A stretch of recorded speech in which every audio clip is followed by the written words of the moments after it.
Kaibigan, andito lang po tayo sa Singapore. Nagpapagaling po tayo. Nakita nyo, ang ganda ng lugar dito pala. Ang daming mga hayop, iba't ibang klase nakikita nyo. Very colorful.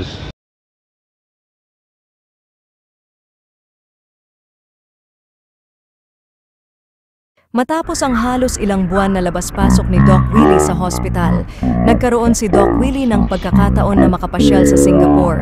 Nagtungo si Doc Willie sa isang zoo sa Singapore para makalanghap ng sariwang hangin. Baka sa mga mata ni Doc Willie ang kasiyahan na muli niyang nasilayan ang ganda ng Singapore.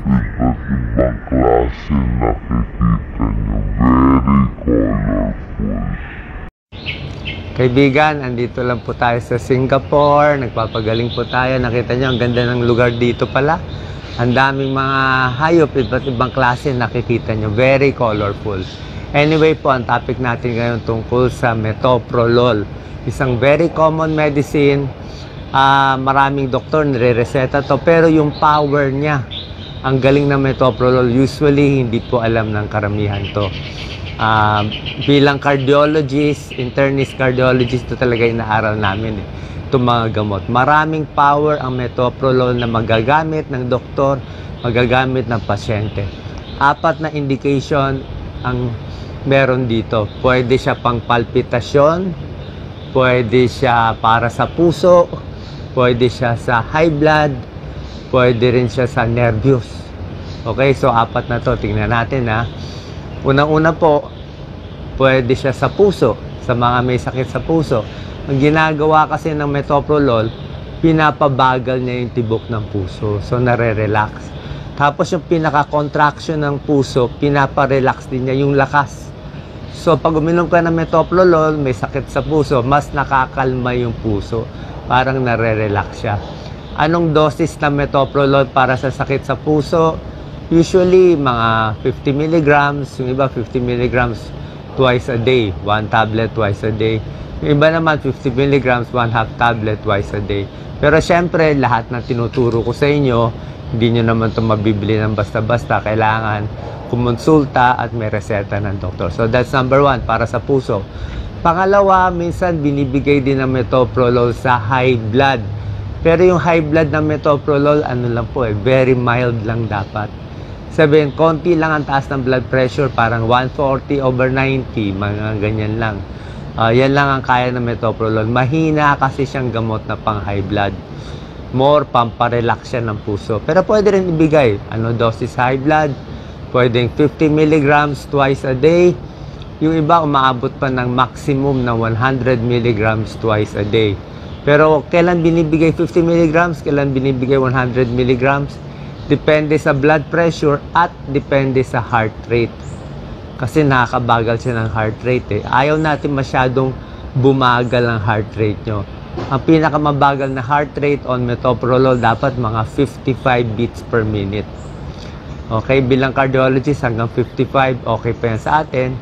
Normal heart rate is 60 to 100 Pero 55, pwede pa yan. So, depende po ang dosis sa high blood. Pangatlo, binibigay din siya sa nervous.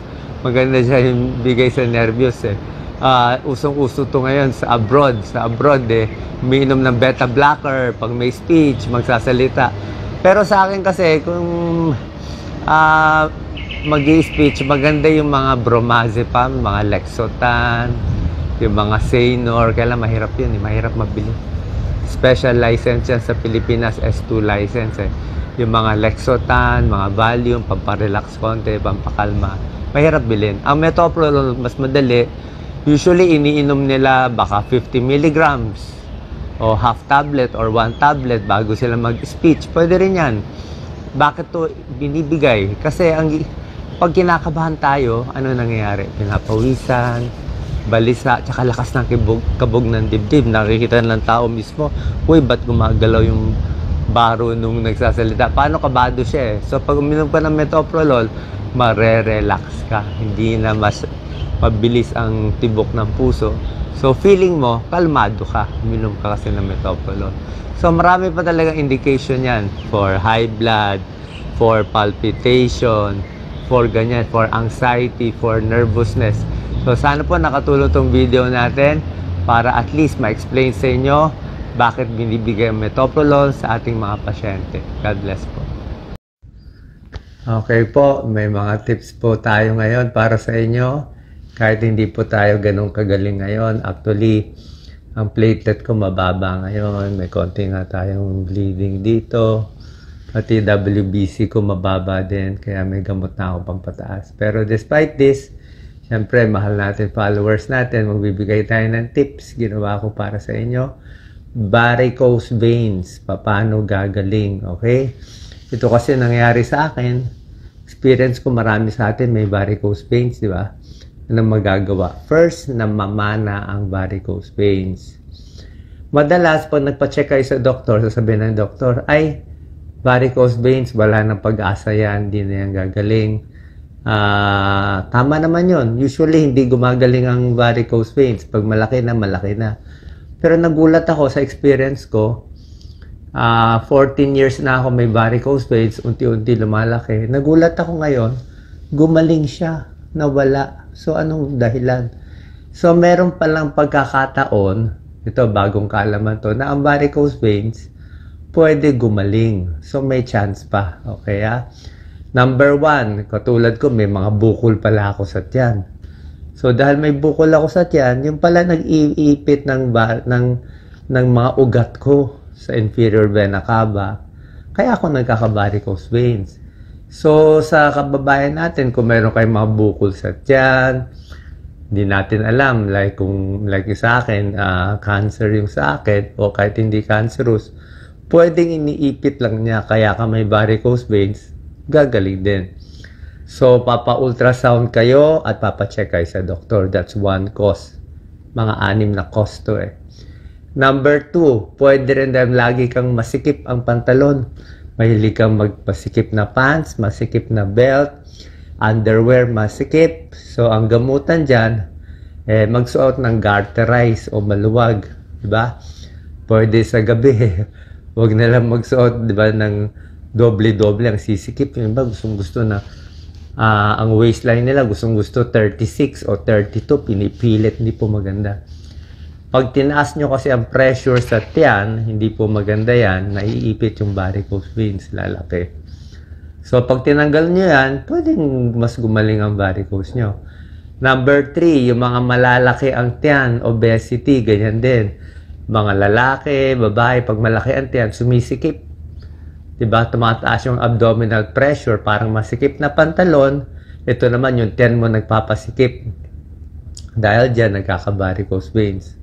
So, dapat mag-jeta. Yan, number 3 cause. Malaki ang tiyan.